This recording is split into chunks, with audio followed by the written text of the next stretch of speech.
They were cool and at ease. Their garments were as white and fresh and spotless as when we started out in the morning. We had noted during all our journeys with these people that none of their clothing became soiled. We had remarked about this a great many times, but had received no reply until this evening, when, in answer to a remark made, our friend of the record said, "This may seem remarkable to you, but it seems far more remarkable to us, that one speck of God's created substance adheres to another of God's creations, where it is not wanted and where it does not belong. With the right concept this could not happen, for no part of God's substance can be misplaced or placed where it is not wanted." Then, in an instant, we realized that our clothing and bodies were as clean as theirs were. The transformation, for to us it was a transformation, had taken place instantly to all three alike while we stood there. All fatigue left us, and we were as refreshed as though we had arisen from bed and had our morning bath. Here was the answer to all our questions. I believe we retired that night with the deepest feeling of peace we had experienced at any time thus far throughout our sojourn with these people, and our feeling of awe was fast giving place to the deepest love for these simple, kindly hearts that were doing so much for the benefit of mankind, or their brothers, as they called them. We began to look upon them as brothers. They took no credit upon themselves, saying it was God expressing through them. "Of myself I can do nothing. The Father that dwelleth within me, he doeth the works." Next chapter. We were up the next morning with every faculty alert with interest and wonder for what that day would reveal. We had begun to look upon each day as a revelation of unfoldment in itself, and felt that we were but beginning to realize the deep meaning of the things we were experiencing. While at breakfast that morning, we were told that we would go to a village higher up in the mountains, and from that place we would visit the temple that was located on one of the mountains that I had seen while standing on the roof of the temple already described. We were told we would only be able to use our horse for 15 minutes of the journey, and that 2 of the villagers would go with us that far and would take the horses to another village further on and care for them until we arrived. We turned our horses over to the 2 villagers at the appointed place and started to climb to the village up the steps hewn from the rock. We camped that night at a lodge located on the crest of a point about midway between the place where we had left the horses and the village of our destination. The keeper of the lodge was fat, old, and jolly. In fact, he was so plump and round that he seemed to roll rather than walk, and we could scarcely tell he had eyes. As soon as he recognized Emil, he began asking for healing, saying, as we were told afterward, that if he did not get help he would surely die. We were told that he and his forefathers had kept this lodge and served the public for hundreds of years, and that he had been in charge about 70 years. About the time he took over the lodge, he was healed of what was called an inherited disease, and supposed to be incurable. He had become a very active worker for about 2 years, then gradually had lost interest and begun to depend upon others to help him out of his difficulties. This had gone on for about 20 years, and he had seemed to prosper, seeming to enjoy the best of health, when suddenly he dropped back into his old ways, from which he would not make the necessary effort to arouse himself from this lethargy. We found that his case was only a fair example of thousands of others.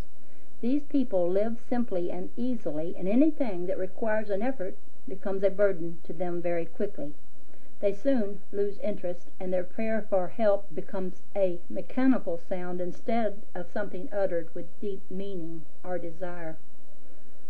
We were up and on our way early the next morning, and 4 o'clock in the afternoon found us at the village, with the temple of our destination perched on a rocky pinnacle almost overhead. In fact, so steep were the walls that the only means of approach was by a basket attached to a rope and let down on a pulley supported by a wooden beam made fast in the rocks. One end of the rope was attached to a windlash, and the other was passed over the pulley and fastened to the basket being let down and pulled up in this manner. The windlass was located in a little room hewn from the solid rock of the ledge that jutted out so that it overhung the rocky walls below. The wooden derrick to which the pulley was attached swung out so that the rope and basket just cleared the ledge, making it possible to haul the load up from below until it cleared. Then basket and load were swung in and landed safely on top of the ledge in the little rock room hewn out for that purpose.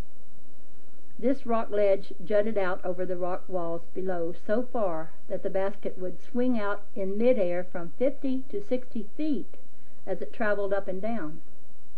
At a given signal, the basket was lowered, we stepped in, and were hauled up one by one to the ledge 400 feet above.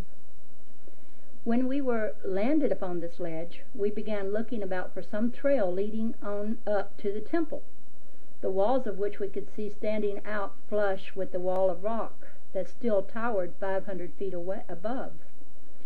We were told that we would make the ascent in a similar manner to that already described. As we looked, a derrick arm, corresponding to the one on the ledge where we were standing, swung out. A rope was let down and attached to the same basket, and we were hauled up one by one and landed on the roof of the temple 500 feet above. I again felt as if we were on top of the world. The temple was located on a rocky pinnacle that stood out 900 feet above all of the surrounding mountains. The village we had left 900 feet below us was located at the summit of a mountain pass used in crossing the Himalayas. We found that this temple was about 1,000 feet lower in elevation than the one I had visited with Emal and Jast, but it commanded a much wider outlook. From where we stood, it seemed as if we could look into infinite space. We were made comfortable for the night, and our three friends told us they were going to visit some of our associates and would take any message we wished to send. We wrote messages, carefully dating them, giving our location and including the time of day. When we handed our friends these messages, they shook hands with us, saying that they would see us in the morning, and disappeared one by one. We made careful not of the time and what we had written, and found afterward that the messages were at their destination within 20 minutes of time they left our hands. After eating a hearty supper served by the attendants, we retired for the night, but not to sleep, for our experiences were beginning to make a deep impression upon us. Here we were, nearly 9,000 feet in the air, with no human being near us except the attendants, with not a sound except that of our own voices. There did not seem to be a breath of air stirring. One of my associates said, "Do you wonder that they chose the locations of these temples as places of meditation? The stillness is so intense one can fairly feel it. It certainly is a place in which to meditate." He then said he was going outside to have a look around. He went out, but returned in a few moments, saying there was a heavy fog and nothing could be seen. My two associates were soon asleep, but I could not sleep, so I arose, dressed, and went out on the roof of the temple and sat